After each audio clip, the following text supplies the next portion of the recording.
the line. Jeanette Calder? Morning.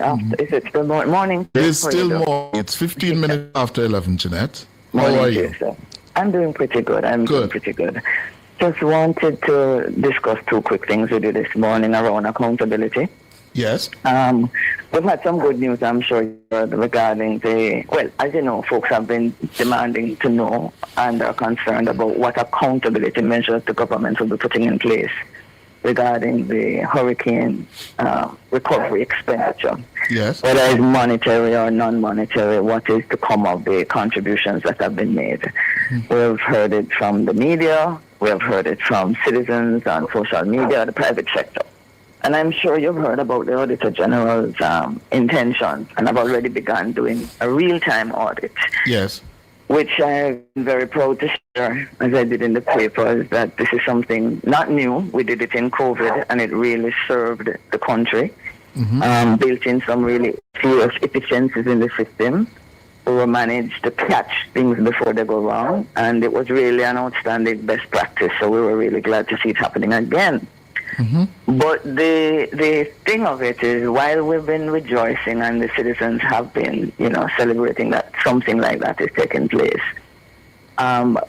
is there a need for more, Cliff, is the question. I wanted to ask you, get your thoughts on that. Is that sufficient? And when you say, is there a need for more? For more accountability mechanisms to be built in to the oversight. And just to ask you, what are your thoughts on what more you think we could do other than the real-time audit, as important as that is? Yeah. Well, I go to, as I hear that question of more accountability, I go to the procurement systems we have, because we have some real challenges there. Mm-hmm. And I think one of the things we need to do better in terms of accountability is the flow of information, transparency. Who or which entities are applying for what and getting what and how. I think surely it's not beyond us as a practitioner in media, for us to be able to get to a point where we, at the click, go online, we can see, so we know construction is going to be a huge issue going forward post Melissa. Correct.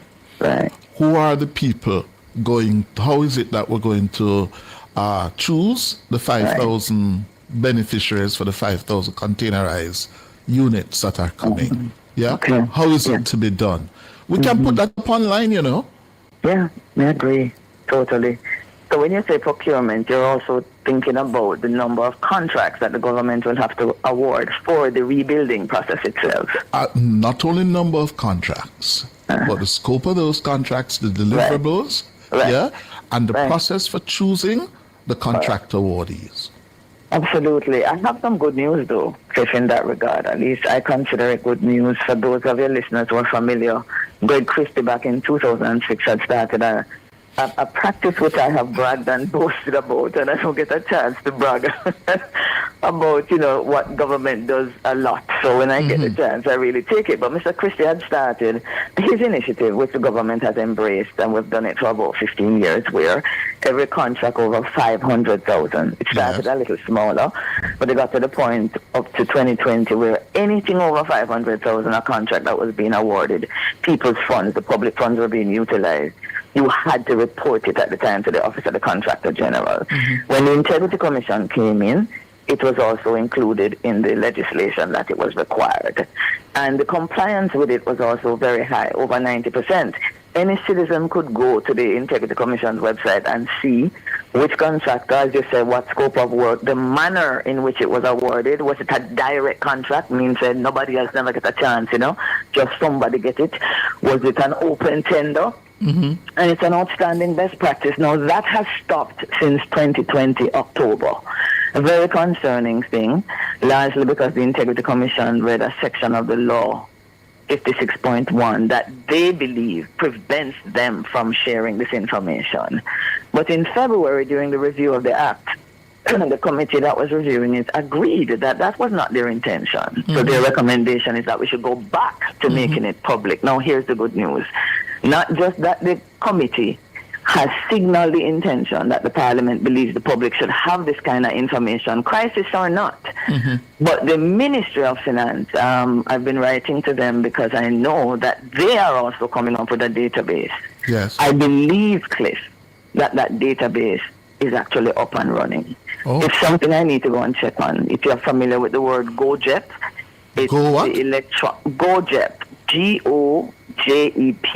Oh. It's the Ministry of Finance's electronic procurement database. I'm not familiar with it.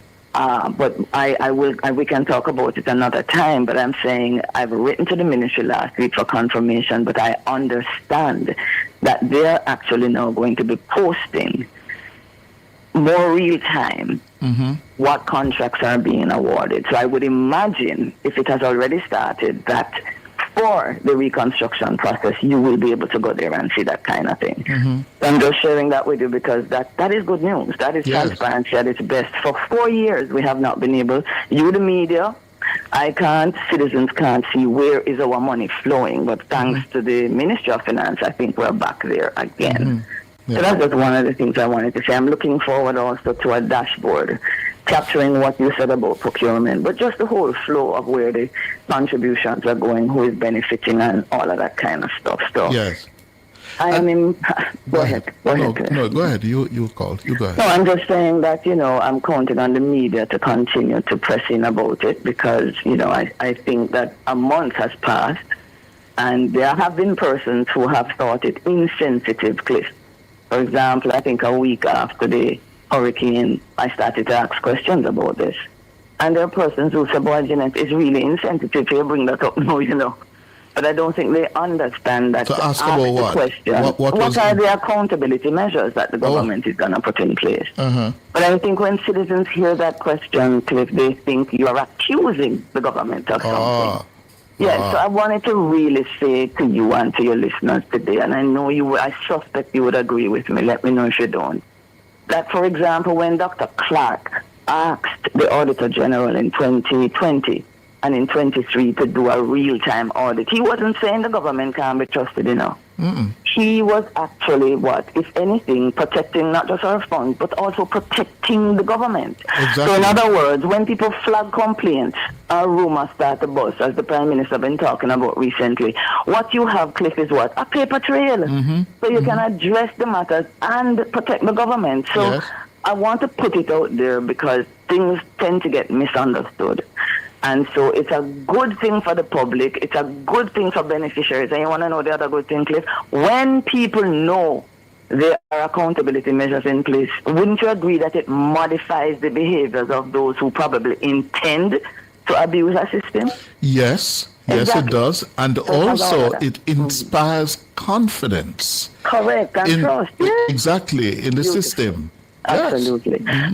So those are all the reasons I just wanted to flag this morning for why. What is the motive? What is the reason behind saying these things ought to be in place? One of the things I will say to you, Jeanette, and it is something we need to grapple with, because we know we have a finger-fearing problem in Jamaica. Yes, we do. Okay?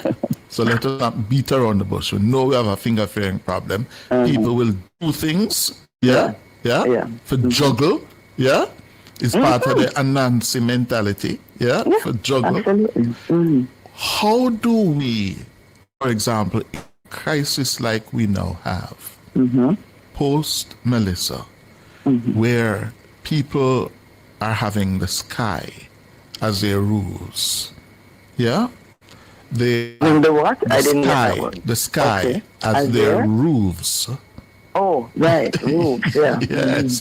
When you go to, we were in Westmoreland last week, and when you go through communities along that southern coast, from White House, Belmont, New Hope, into Savlamar, Cave, places that you couldn't see beyond 2-3 meters from the main road. You Right. can now see Yes. for miles. Right. And what is most, distressing, the houses are without roofs. Right. Yeah? Question. The government we have, not only the government, we have a problem. How do we put back roofs on those houses, and on what kind of houses? Quickly. How do we modify the procurement procedures to reduce the time to deliver those roofs to those Jamaicans? That to me is one of the challenges we have. And I don't want to use the term short circuit. Oh, she dropped? How do we reduce, the question I wanted to put to Jeanette was, how do we reduce the bureaucracy while at the same time maintaining the integrity of the system so that we can get those badly, desperately needed roofs? You're back with me, Jeanette? Yes, I am, but I heard the question. Yeah. Well, I want to say this to you. I'm an architect by profession and training, Cliff. So I can tell you I've been to places. One in particular was Colombia in Bogota. Years ago, so this is not new, where I watched a pickup come in to a space to demonstrate to us how they could put a house together in less than a day. They had modular units, follow me now, these are prefabricated units, but they were done at a size that you didn't need a crane to put it together. A family of 4 could have walls and windows and a roof up. So when I say finish, I mean shelter. I don't mean plumbing. That would have to come, because you said to me the roofs are gone. Yeah. So what we're trying to do is to give them what? Shelter from sun and rain. Because no tree no down there, Cliff. No shelter even from a tree, right? I'm saying, I remember when I did this was right back in 2006. I'm in the Ministry of Housing. There are all kinds of fiberglass modular units. Before I left government, I knew of developers in Jamaica that had come up with ways to have light and cost-effective to just quickly assemble a unit. Since the hurricane, I have been wondering what has happened to these solutions, because I don't think where we've all been looking, which is the container, is the only solution that is out there. So I don't want to get too deep into it, because there's another matter I want to touch on with you. But what I'm saying is that there are so many examples of how other countries have quickly got people back into some semblance of a shelter. And I don't mean bitch up. Right? Because these panels, by the way, were concrete, the ones that I was looking at in Colombia. So, Cliff, I would imagine that the policy unit at NHT, these are conferences that they go to, when they see these things post-hurricane. I thought we would have been able to come up with some ideas and some solutions by now. I'm a little disappointed. In the immediate, I heard tents have come in. I've been a little concerned to hear that I think it was the government of Japan that donated tents. I haven't seen any. Maybe they have been erected and given to the people. But even that, some people would have been before. So that is my contribution. There are solutions that exist that are cost effective, that you don't even need what you call grade 1 contractor. The families themselves can erect it with minimal guidance. Yes, I watched. Well, you should put that forward, Jeanette. Yes, it's true. It has been so long since I put my mind to these things. But I will. I'll take you up on that. I'll do that, yeah. The other thing I want to say to you before you run me off and tell me, Jeanette, you're talking enough. Yes. It still has to do with accountability, Cliff, but it is a long overdue exchange between you and I. Yes. It has to do with the fact that we're going to be talking about accountability for a while. And again, the Prime Minister in the last couple of days spoke about his concern for misinformation and disinformation, right? And there's a difference. Misinformation is when you make a mistake, and disinformation is when you set out to deceive. Yes. And both of those things are happening.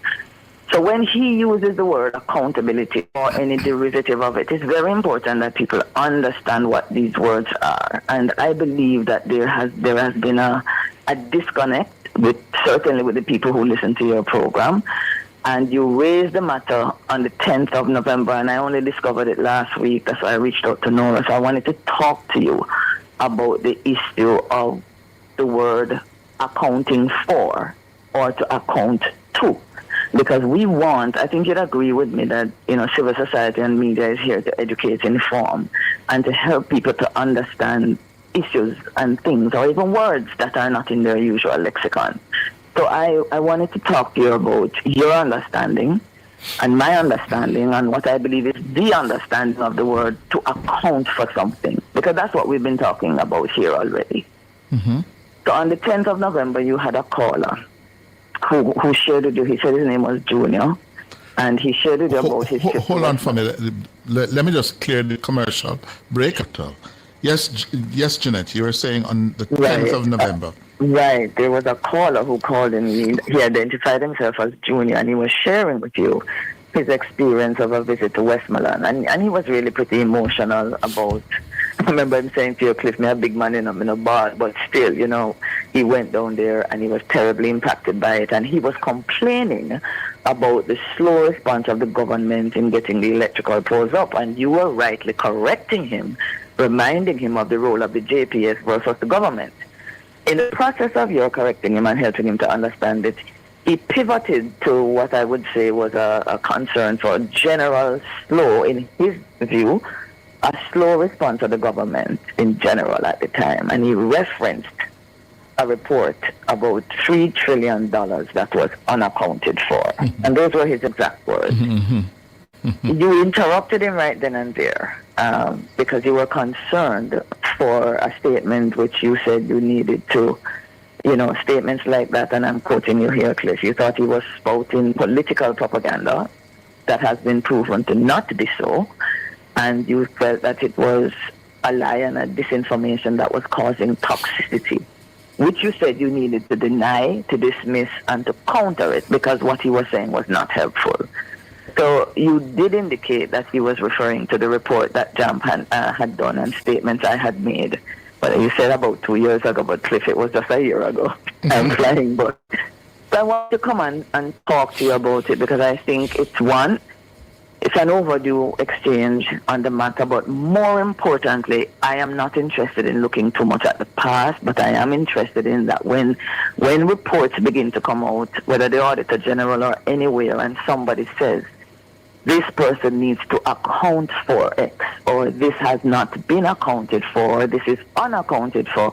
We need the people of Jamaica, we need the listeners to really understand what the word means. And I don't believe that they do. And I wanted to share with you that just a look in any dictionary, online or otherwise, the word to account for, and if I drop it in, which I did this morning, it simply means to give a satisfactory record of something.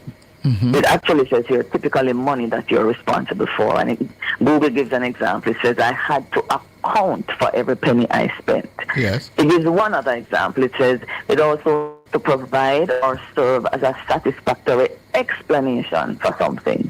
And the example it gave you was, he was brought before the board to account for his behavior.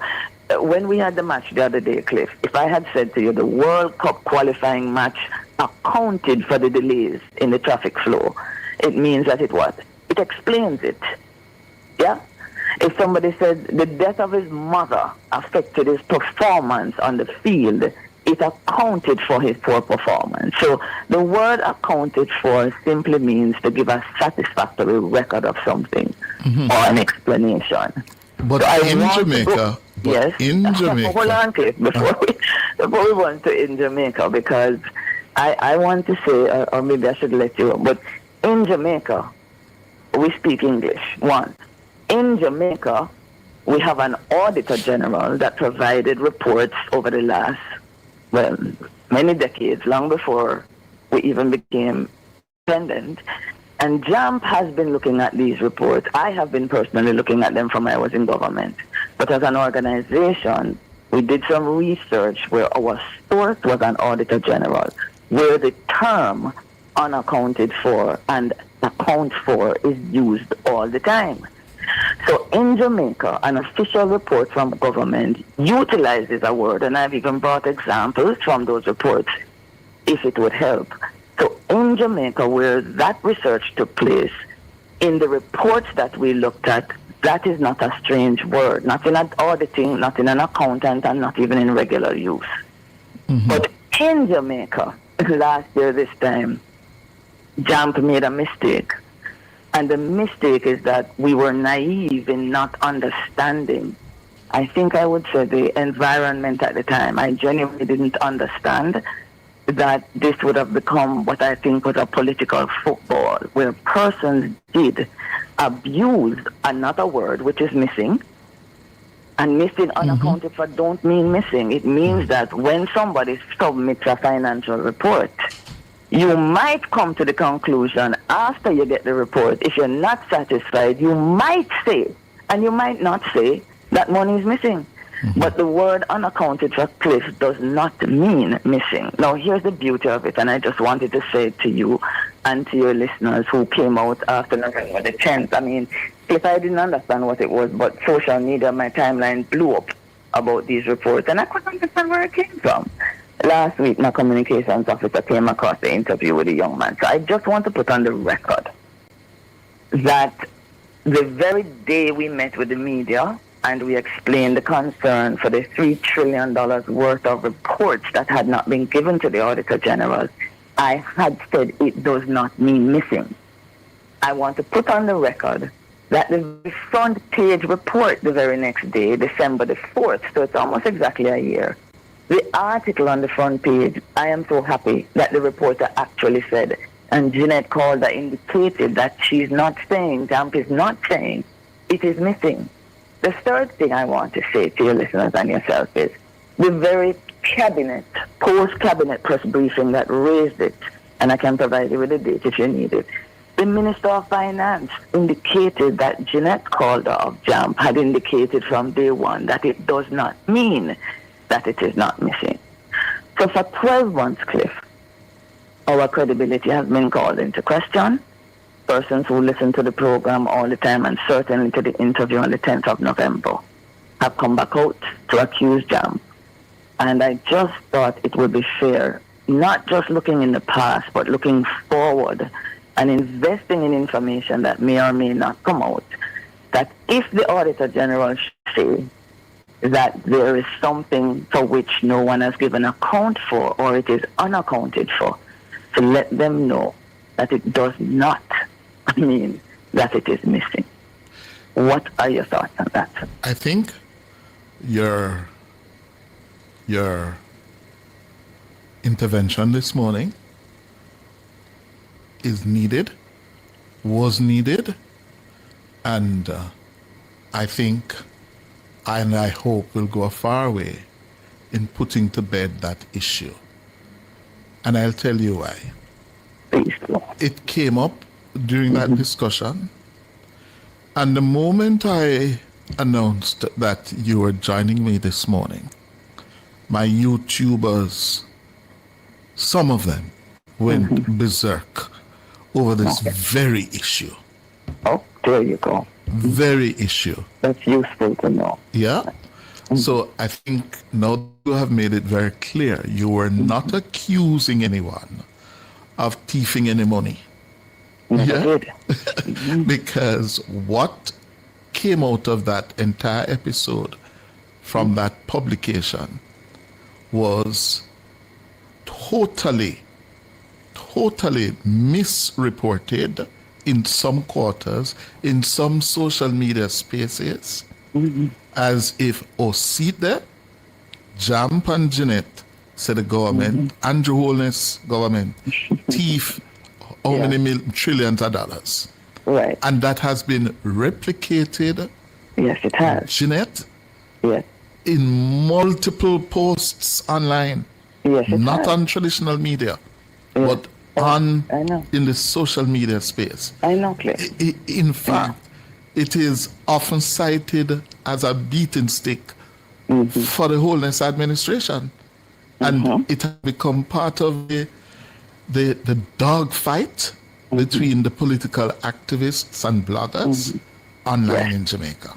Right. So I think your intervention this morning is very clear. That's not what you were saying. You never did. Yeah?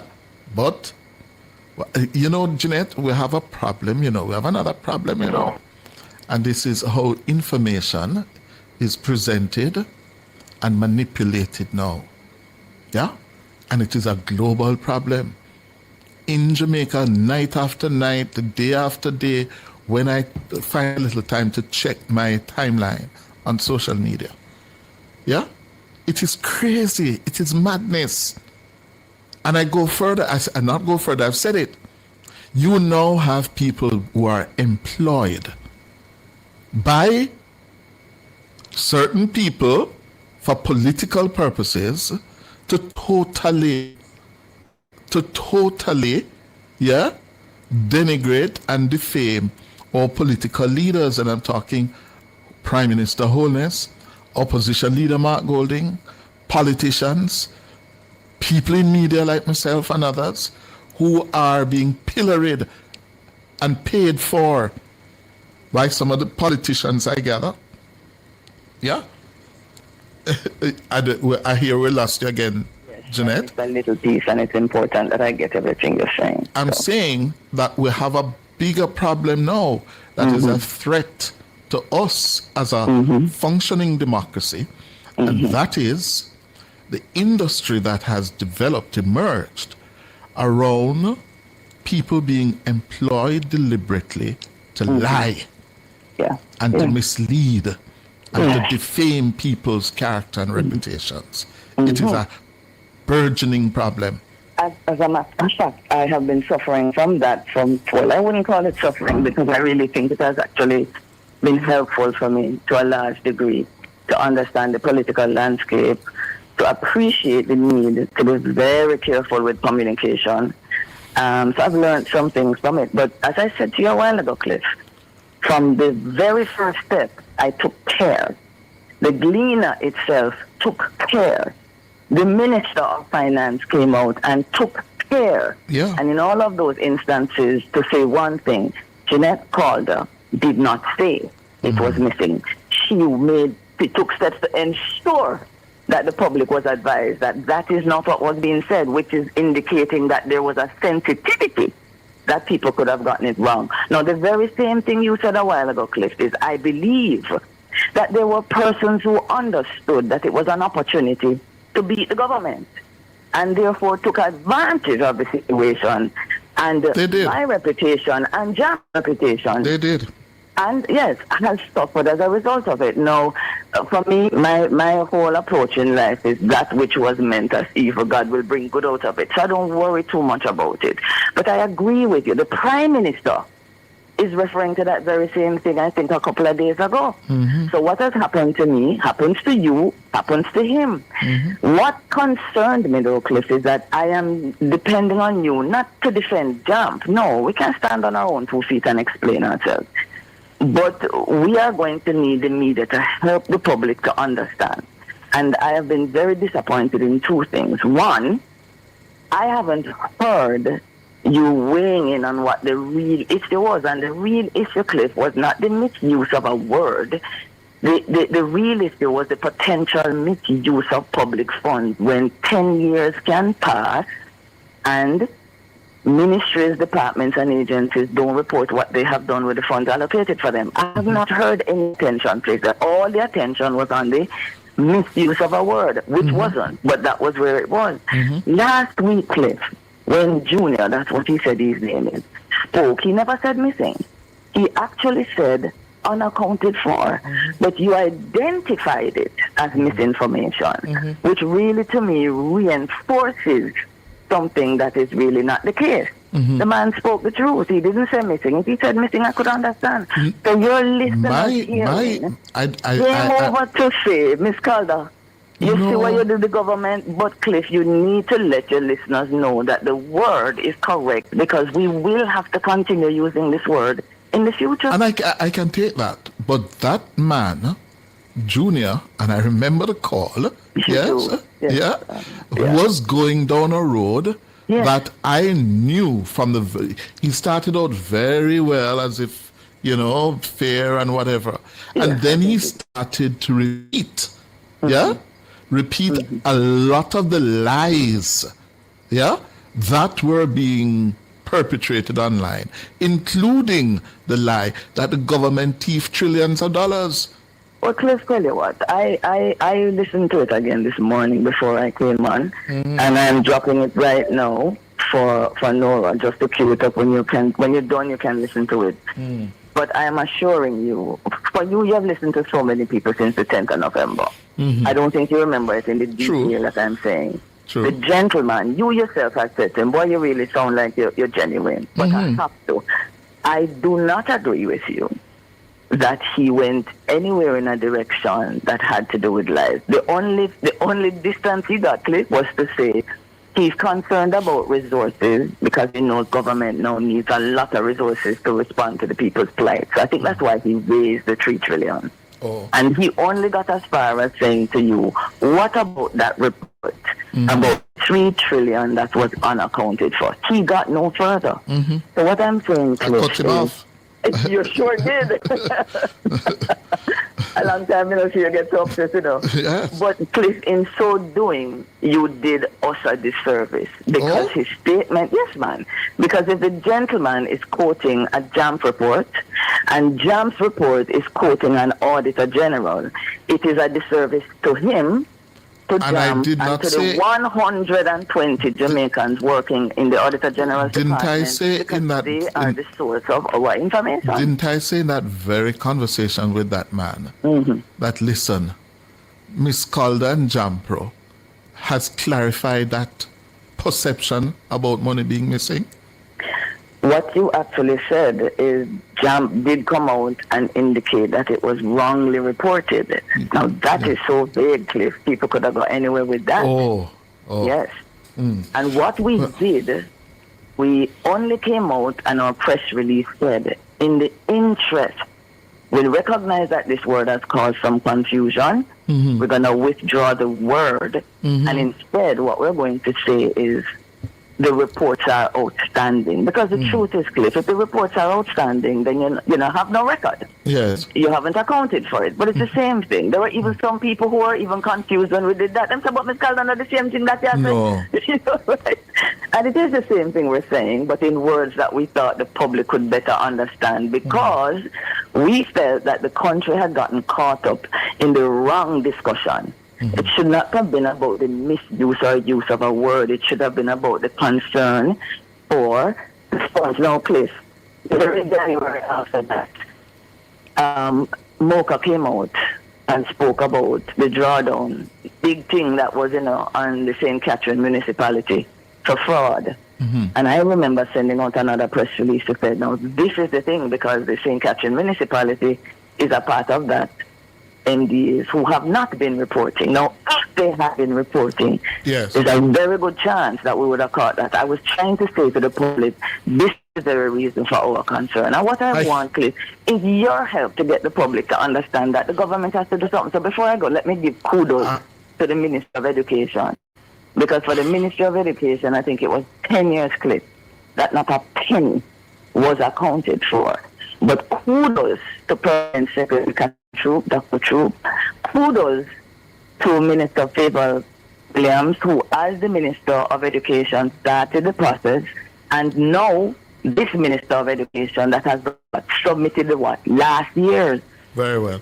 Now, it means it can be done. So, Cliff, I want you to help me to lean in and to ensure that this story stays alive, because it is something we still need to fix. And if hear you loud and clear. I'm sure you, the Auditor General, would have come out and said so, as well as the ministry. Hear you loud and clear. Thank you very much. Central issue that you have raised here is that we should not be in a position where we don't do the accounts. Right. Yes, absolutely. at the end of each year. Correct. Thank you very much. Education has demonstrated that they can fix it. Yeah, good. Thank you, Cliff. We'll talk again. Welcome. Good. Time for the break.